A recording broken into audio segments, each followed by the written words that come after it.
Hello everyone, thank you for joining this Diana webinar. My name is Jean-Claude Boruel, and in today's webinar I'm going to discuss the modeling and analysis of a windmill foundation with Diana. I will keep your microphone muted during the presentation in order to avoid any noise, but feel free to raise your questions through the question box from the GoToWebinar dialog box, and I will answer them at the end of this presentation. Before we start this live demo, I would like to briefly discuss some general consideration or aspect about windmill. Nowadays, typical windmill turbine require a substantial concrete gravity base to anchor the turbine. And I would say over the last 30 years, there is a clear trend going towards larger turbine, so leading to greater hub heights, most of the time exceeding 100 meters, seems to be the norm nowadays. It means that many aspects should be considered when it comes to modeling. The design of the turbine foundation should take into account the normal operating load and also extreme load conditions imposed by the turbine. Regarding the foundation is required to provide both stability and stiffness to the tower, and the design needs to satisfy both structural strength requirements as well as adequate fatigue behavior. Another important aspect is the nature of the supporting material. I mean, the ground bearing capacity should be taken into account, although with it's possible to provide for soil or rocks anchors or pile foundation to improve stability, but it has of course additional cost. And when it comes to cost, the literature actually shows that most significant savings are achieved when a full nonlinear analysis where actual behavior of the structure under loading is modeled accurately using sophisticated software like Diana, which incorporate realistic material behavior. So using Diana, you can really optimize your cost and workflow. And regarding the workflow, which is my point of interest for today, in terms of modeling, you can really optimize your workflow through the data exchange capability of the software. You can easily import your caging or let's say your reinforcement bar design. You can model the soil structure interaction, including pile foundation or anchors or simply bedding using surface interface.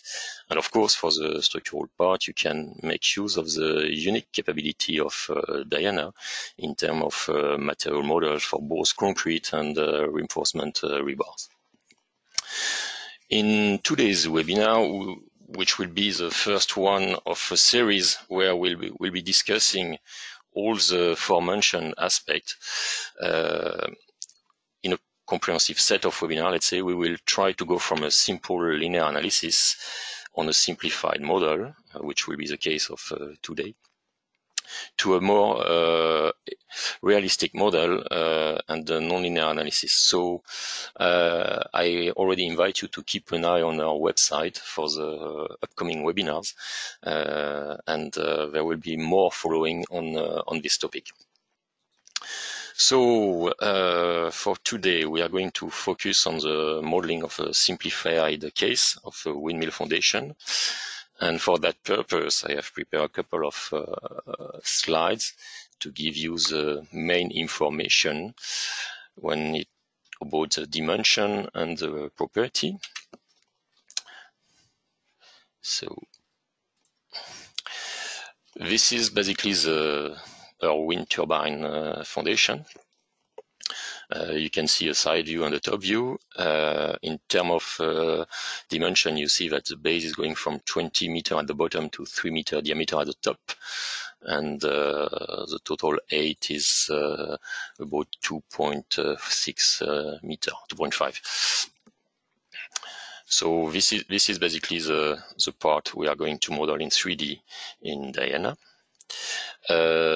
Some general aspect about properties. During this live demo, we will consider the plain concrete material for the windmill foundation. So we won't model the reinforcement. For that, we will use a concrete grade C45 based on the model course 2010, which is already predefined in our Diana material library. I will show you that. We will add some interface at the bottom of the foundation to model the soil structure interaction using this stiffness parameter for the normal and the both shear direction. And what's interesting in today's demo is basically the different loading case and how you model them in Diana. So first, we will consider the self-weight of the foundation. We will also model the self-weight of the monopile, or let's say the hub, using a distributed pressure along a ring. We will also take into account the shear force, which is resulting from the wind load, and this will be also applied to the ring. And last, we will consider this overturning moment resulting from the loading of this monopile. And to define it, we will basically use a combination of two load case to which we will assign a function acting on top and bottom ring of the wind turbine foundation. So having said that, let's start modeling.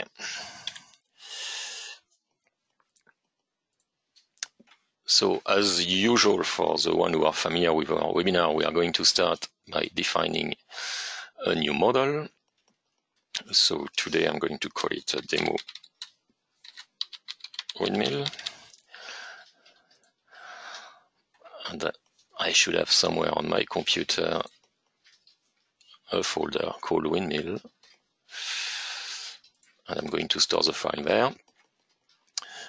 For the analysis, we are just performing a structural analysis today. The dimension, we go for 3D model. Model size, we go for 1 kilometer. So I insist on this point. Always make sure that you define the proper model size so that your model can fit in the modeling box, which is defined by this parameter. And for the measure type, we choose hexaquad dominant.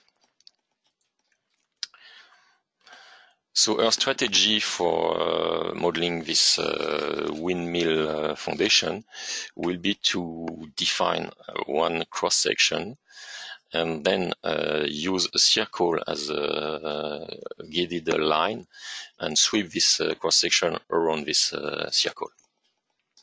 So I have prepared an Excel sheet with some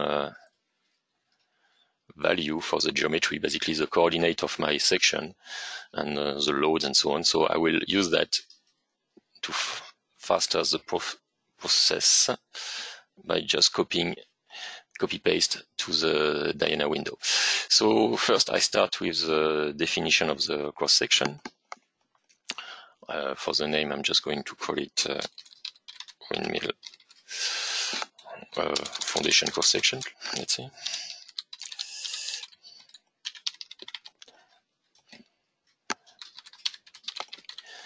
And for the method, you have the choice between rectangle coordinate and relative coordinates. I'm just going to choose coordinates. So it means that I just need to specify all the point coordinates that define my cross-section. And for that, I can just copy-paste from my Excel sheet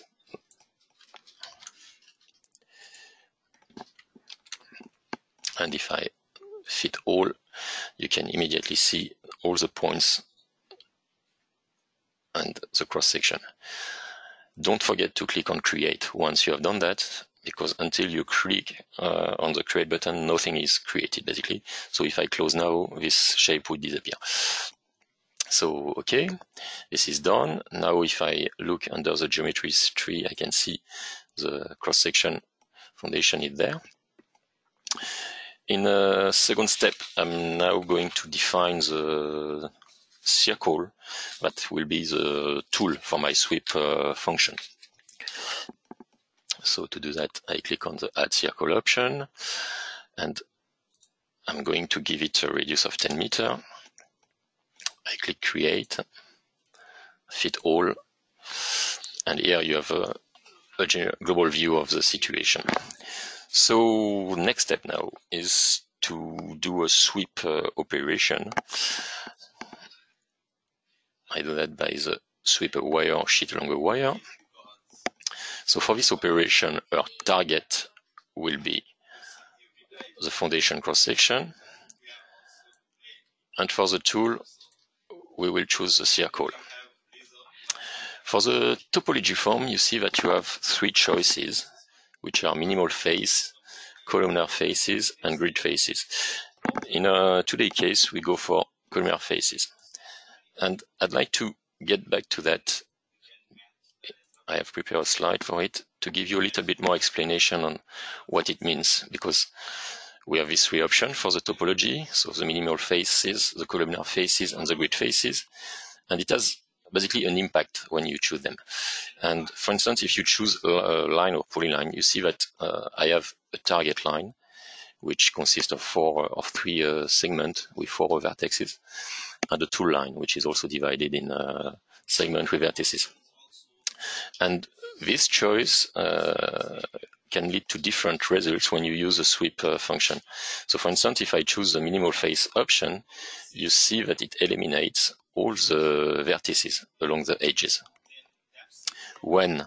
If I go for columnar faces, it keeps the vertices from the target and keep this pattern.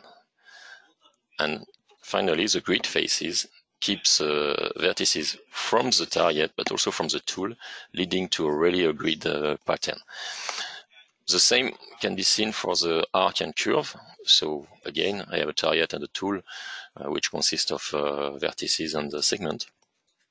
So if I go for the minimal faces, nothing is taken into account. For the columnar face, so the option we use for our sweeping, you see that the vertices who belong to the target are kept during the sweeping operation. And for the grid face option, also the one from the tools are kept and leading to a grid face.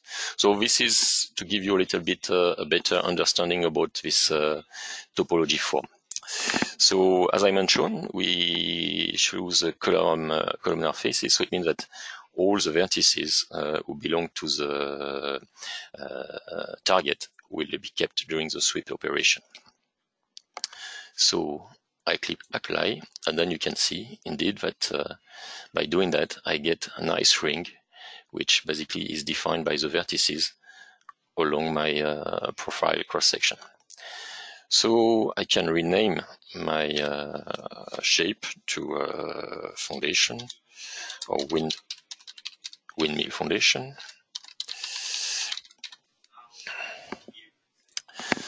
So next step, we have defined our geometry. We now are going to define some property. So I go for the property assignment. I choose the shape, windmill foundation. I go for structural solid element. And as I said in introduction, for the material class, I'm going to use concrete, and I'm just going to use a model code. I don't want to take any total strength crack model aspect. So you see that it's predefined. By default, it's using the C30. I'm going to choose for the C45 class, and you see that parameters are automatically updated. So my material is assigned, and then I click create to finalize the property assignment of the windmill foundation.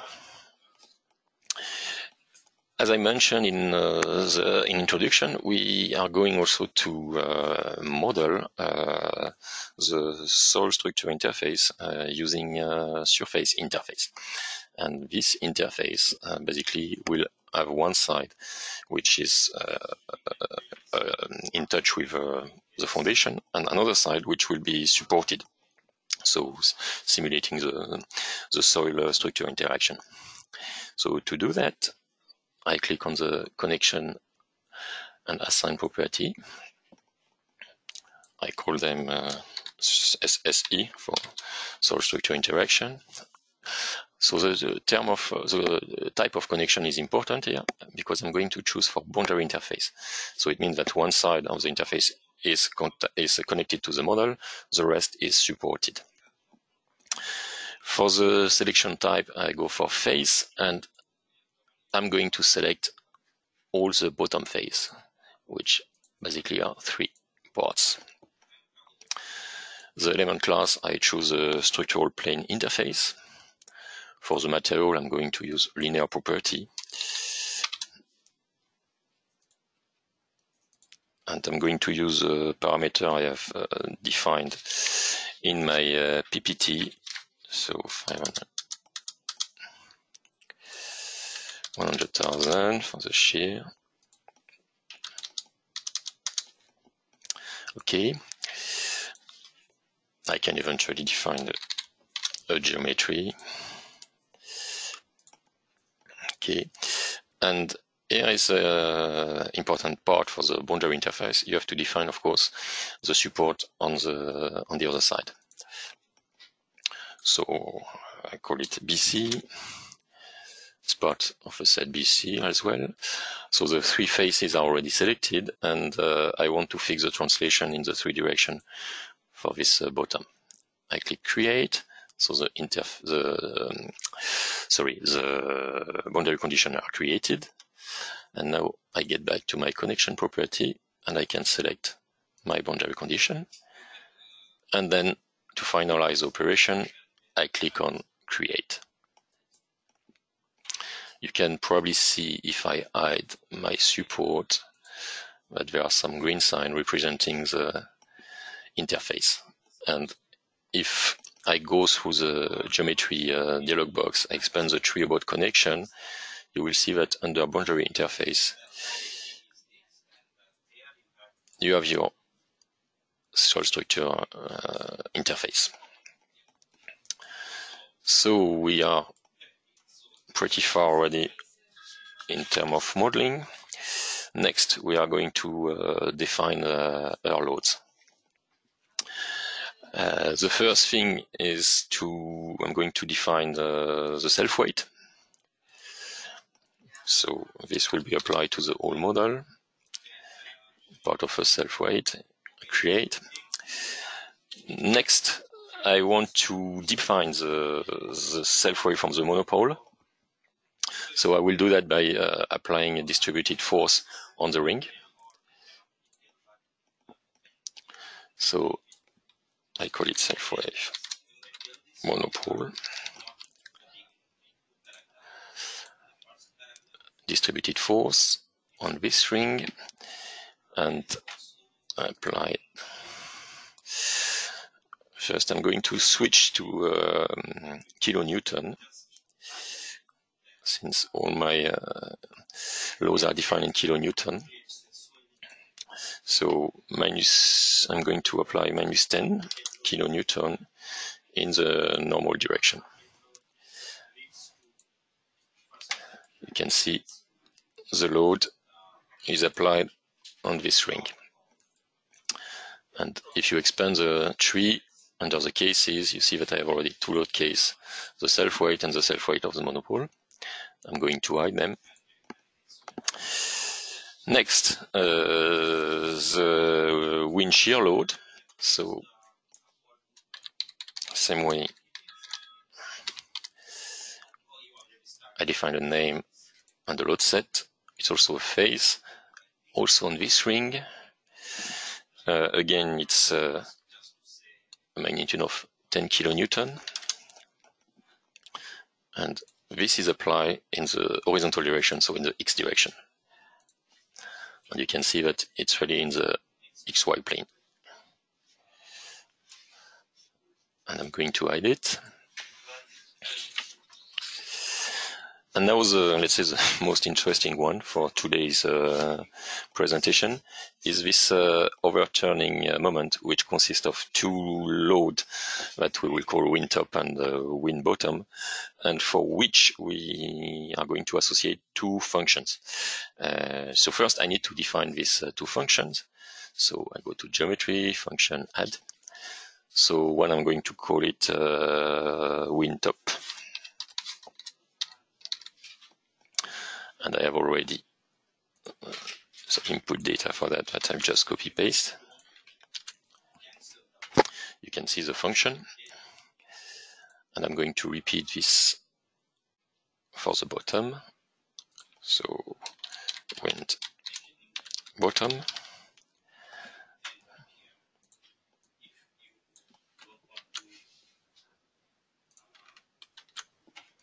and here is the function. So all this load case that I'm defining, they are nominal value just for the purpose of the live demo. So they are definitely open to discussion in terms of is it realistic values. So I have defined my two functions for the top and bottom.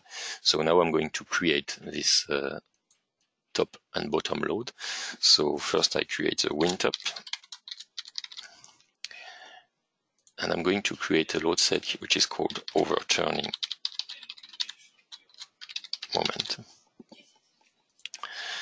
And I'm going to select the top ring here, and I'm going to apply a force of minus 10 kilonewton. I am going to attach here the wind top function, and the direction I choose normal, and I create.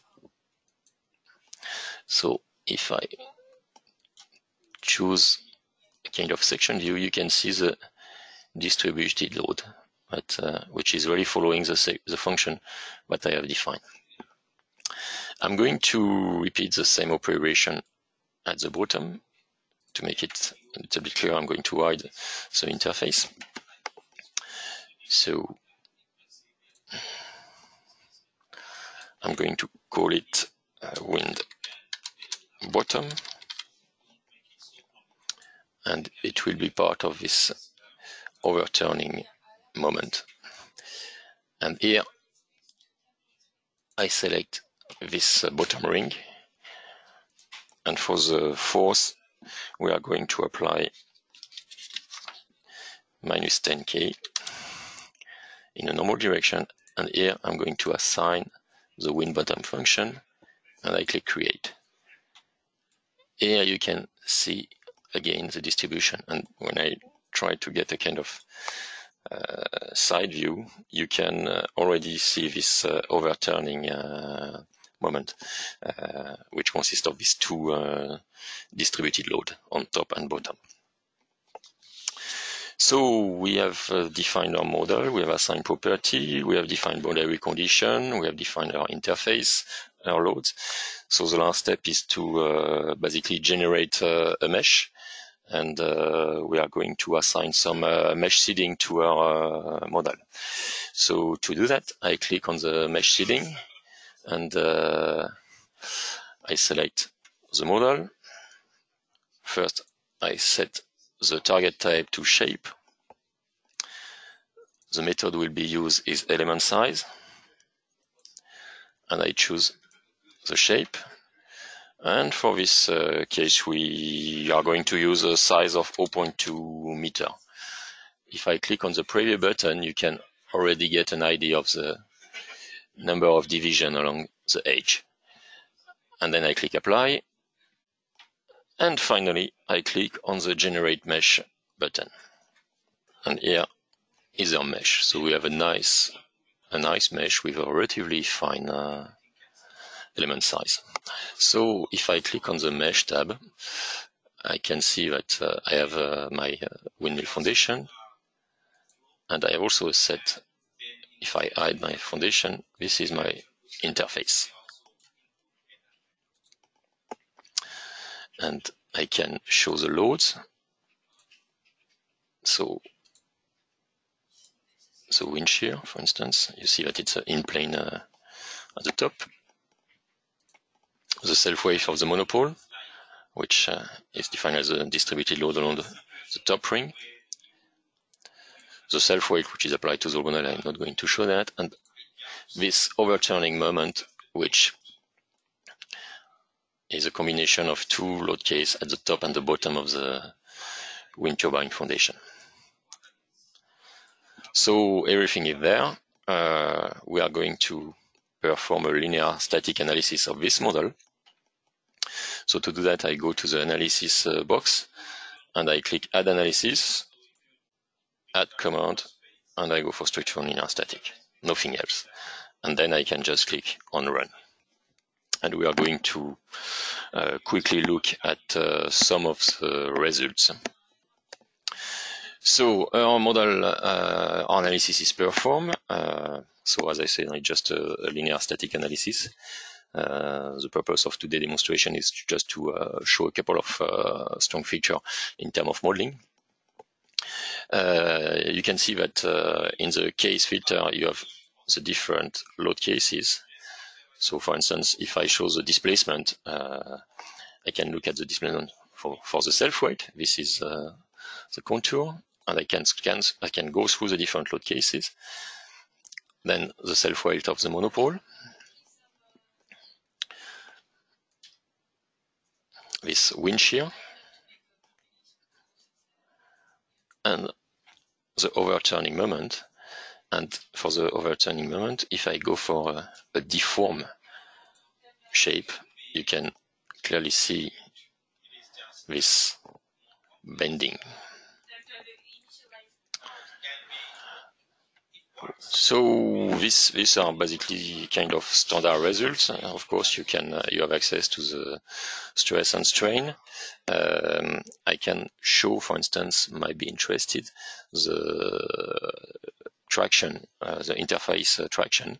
So I'm going to hide the foundation and only keep the interface, and I'm going to show the traction for this overturning moment. So you clearly see which part is in tension, which part is in compression, which is in a good agreement with the deformed shape of a wind turbine. Let's bring back the wind turbine. I can show some displacement. I can use the clipping plane functionality, which is also interesting. So under the property box, under results, you have the clipping setting. You can click on enable.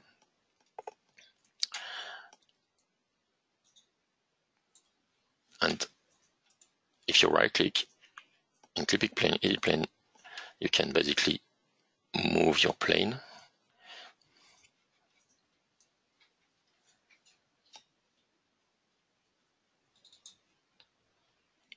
You may experience some delay between my rotation and the visualization. It's because there is some process running on my computer, so it's affecting a little bit the performance, because normally the rotation is is a very real-time process. So you can really look at what's going on in your model. You can move.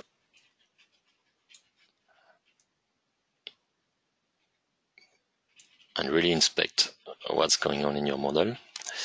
One of the last thing I would like to show you is maybe the probing curve setting. So if I click on the probing curve setting, I enable curve. For instance, I'm going to disable the clipping plane.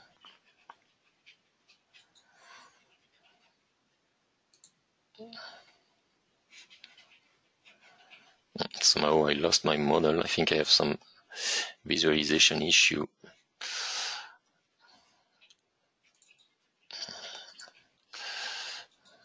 Let me get back.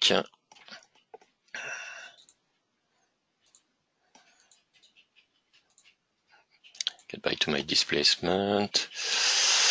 I'm going to hide this. I was looking at this overturning load.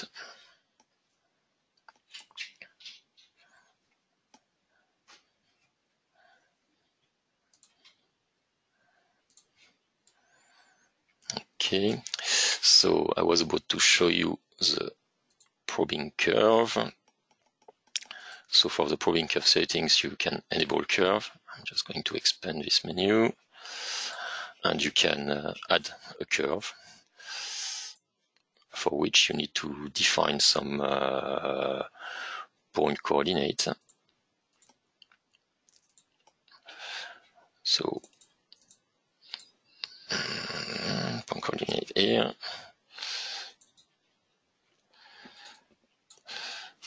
So unfortunately, I'm going to reduce my screen so that eventually you can see the dialog box, because it's going on the other side of my monitor. Yeah, still it's going on the other side. So unfortunately, you can see it's basically a table where I can define point coordinates. So I'm going to define the point at -10 in x and +10 in x. So you see the coordinate there. And I'm going to put a scale factor of 10. So you can see the probe curve here under the model. This shows you basically the variation of the total displacement along a line going from this point to this point. So you can of course combine them with a clipping plane option. You can also tabulate results. You can define several curve, and when you go to the show contour probe, you can tabulate the results. And here, if you have several curves, you can choose between this curve. You can also add the coordinate as extra output next to the results. So this type of results output and functionality are standard in Diana. So this is it for today. As I mentioned in introduction, we will have a kind of series of webinar regarding this windmill foundation modeling. Today was the first one, so on a very simplified case, and in the next webinars we will include more aspect and non-linearities. So I strongly invite you to keep an eye on our website where the program of the upcoming webinar will be published soon, and I invite you to register, of course, for this webinar. So I'm going to end my presentation for today. First, I'd like to thank you for attending this webinar. And if you have any questions, you can basically type them in the questions box